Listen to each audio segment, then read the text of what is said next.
పొత్తు ఉంది అన్నది నిజం. లేకపోతే 5 సంవత్సరాలలో కనీసం ఒక్కసారైనా బీజేపీ పార్టీని వ్యతిరేకించాయా? టీడీపీ పార్టీ అయినా వైసీపీ పార్టీ అయినా ఒక్క అంశంలో అంటే ఒక్క అంశంలో కూడా నిలదీయలేదు. ఎక్కడ ఏ అవసరం ఉన్నా టీడీపీ పార్టీ అయినా బీజేపీకి సపోర్ట్ చేస్తుంది, వైసీపీ పార్టీ అయినా బీజేపీకే సపోర్ట్ చేస్తుంది. మన రాష్ట్రానికి ఏం చేసింది బీజేపీ పార్టీ అని మీరు సపోర్ట్ చేస్తున్నారో టీడీపీ వైసీపీ సమాధానం చెప్పాలి. మనకు స్పెషల్ స్టేటస్ ఇచ్చుంటే మీరు సపోర్ట్ చేయండి, ప్రజలు కూడా సపోర్ట్ చేస్తారు. మనకు పోలవరం జాతీయ ప్రాజెక్టు చేసి 90% నిధులు ఇస్తామన్న మాట నిలబెట్టుకునుంటే మీరు బీజేపీ పార్టీకి సపోర్ట్ చేయండి, ప్రజలు కూడా హర్షిస్తారు. ఒకవేళ మనకు రాజధాని కట్టడానికి నిధులు ఇచ్చుంటే టీడీపీ పార్టీ అయినా వైసీపీ పార్టీ అయినా బీజేపీ పార్టీకి మీరు మద్దతు ఇవ్వండి, ప్రజలు కూడా హర్షిస్తారు. 2 కోట్ల ఉద్యోగాలలో మన బిడ్డలకు ఉద్యోగాలు ఇవ్వలేదు, మన రైతుల్ని పట్టించుకోలేదు, మనకు స్పెషల్ స్టేటస్ లేదు. మనకు ఏ మాత్రం పట్టించుకోని పార్టీకి వైసీపీ అయినా టీడీపీ పార్టీ అయినా ఎందుకు మద్దతు ఇస్తున్నారో ప్రజలకు సమాధానం చెప్పాలి.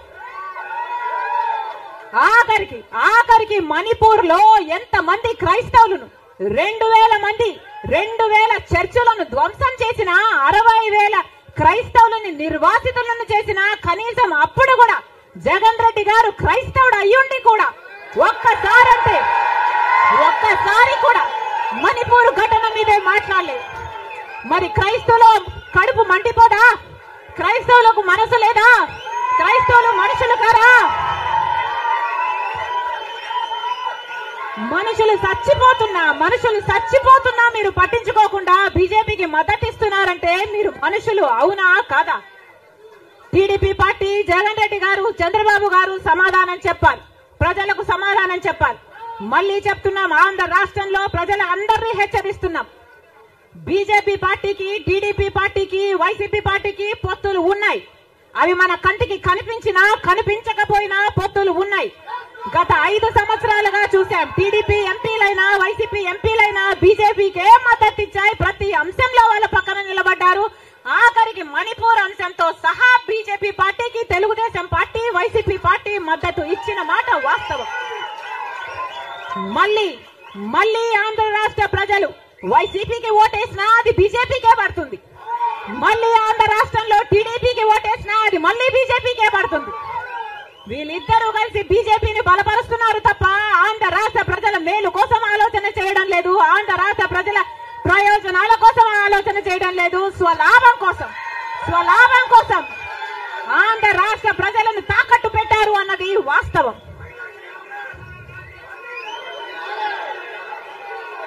మళ్ళీ చెప్తున్నాం, రాజశేఖర్ రెడ్డి గారు బీజేపీ పార్టీకి వ్యతిరేకి. రాజశేఖర్ రెడ్డి గారు తత్వ పార్టీ కాబట్టి ఒక మతాన్ని రెచ్చగొడతారు, ఇంకో మతాన్ని అవమానిస్తారు. ఇదే బీజేపీ పార్టీకి తెలిసిన రాజకీయం. మతం పేరుతో చిచ్చు పెట్టాలి, ఆ మంటలో వీళ్ళు చలి కాచుకోవాలి. ఇదే బీజేపీకి తెలిసిన మంత్రం. అందుకే రాజశేఖర్ రెడ్డి గారు బీజేపీని ఎప్పుడు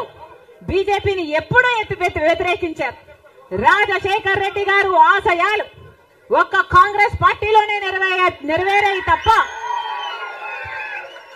ఇక ఏ ఇతర పార్టీలోనూ కాదు.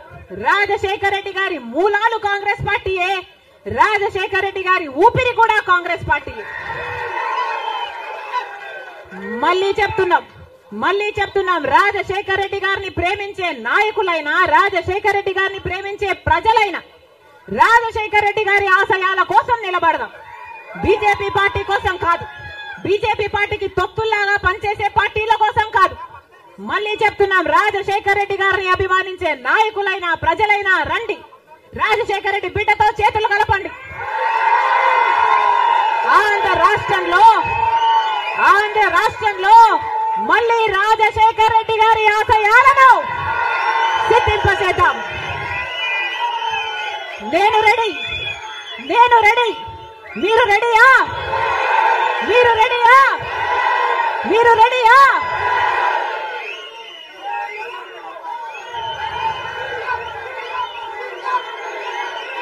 జోహార్ వైఎస్ఆర్. రాహుల్ గాంధీ నాయకత్వం వర్ధిల్లాలి.